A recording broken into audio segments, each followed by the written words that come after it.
سیرت نبی رحمت صلی اللہ علیہ وسلم چیپٹر 4.5 اقتصادی اور سماجی بائیکاٹ۔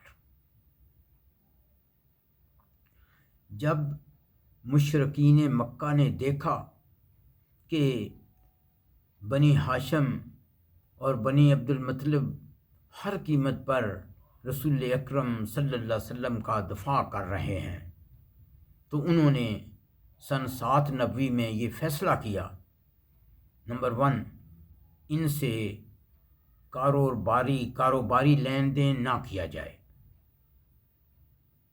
نمبر 2، ان کے ساتھ شادی نہ کی جائے، نمبر 3، ان تک کسی قسم کی خوراک نہ پہنچنے دی جائے۔ اس کے لیے انہوں نے ایک دستاویز لکھی کہ جب تک یہ لوگ رسول اکرم صلی اللہ علیہ وسلم کو ان کے حوالے نہیں کرتے یہ بائیکاٹ جاری رہے گا، اور اس دستاویز کو خانہ کعبہ کے اندر لٹکا دیا گیا۔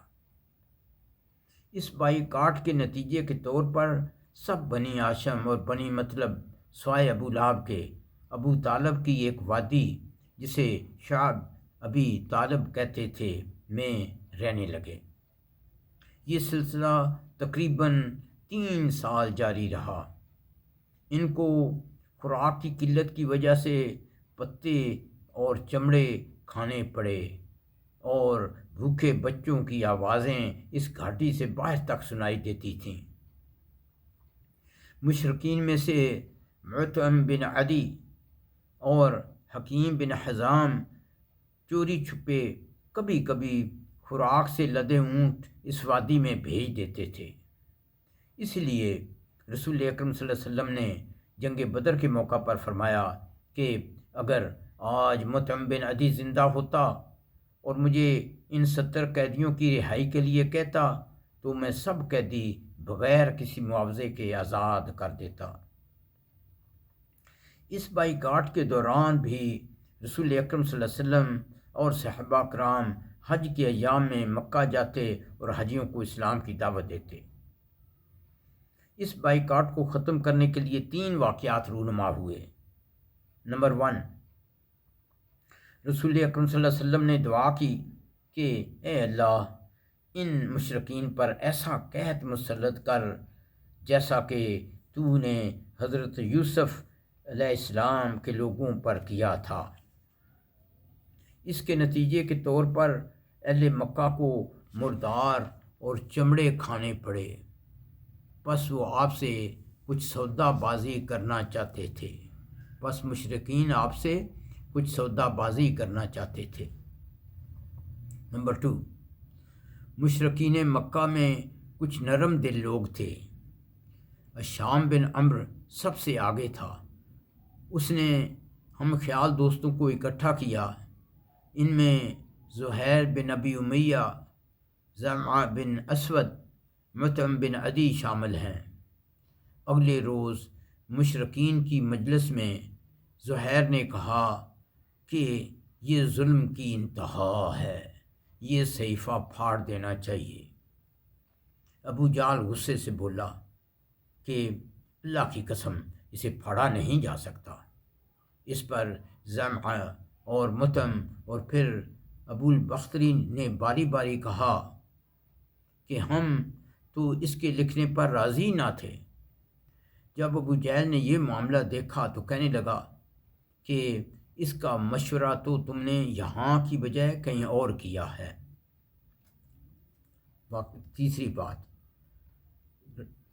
نمبر 3، رسول اکرم صلی اللہ علیہ وسلم نے ابو طالب کو کہا میرے اللہ نے مجھے بتایا ہے کہ خانہ کعبہ میں لٹکے ہوئے صحیفہ کو دیمک کھا گئی ہے، صحیفے کو دیمک کھا گئی ہے سوائے بسمک اللہم کے الفاظ کے۔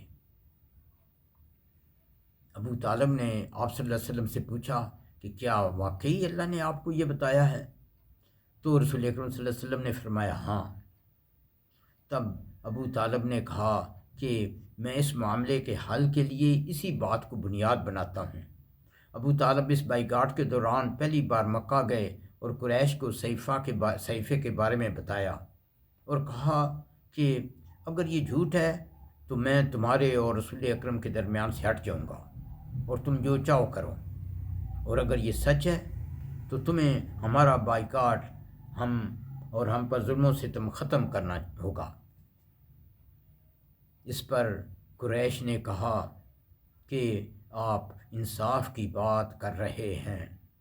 اس باس و مباحثہ کے دوران مطعم بن عدی نے دیکھا کہ واقعی کیڑوں نے صحیفہ کو کھا دیا ہے اور بسمک اللہم باقی ہے۔ اس کے بعد صحیفہ پھاڑ دیا گیا اور رسول اکرم صلی اللہ علیہ وسلم اور ان کے ساتھی شعب بن ابی طالب سے نکل آئے۔ اس طرح مشرکین مکہ نے رسول اکرم صلی اللہ علیہ وسلم کی نبوت کی ایک اور بڑی نشانی دیکھی، لیکن ان کی سوچ اور رویہ نہ بدلا، جیسے اللہ تعالیٰ نے فرمایا ہے سورۃ القمر آیت نمبر 2،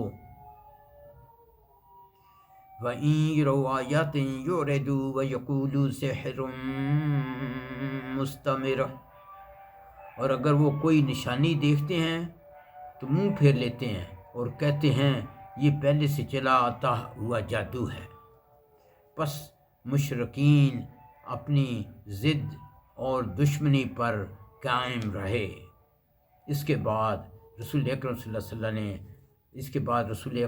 اللہ علیہ وسلم نے مکہ مکرمہ میں دوبارہ دعوت و تبلیغ کا کام شروع کر دیا۔ الحمدللہ۔ ربنا تقبل منا انک انت السمیع العلیم وتب علینا انک انت التواب الرحیم۔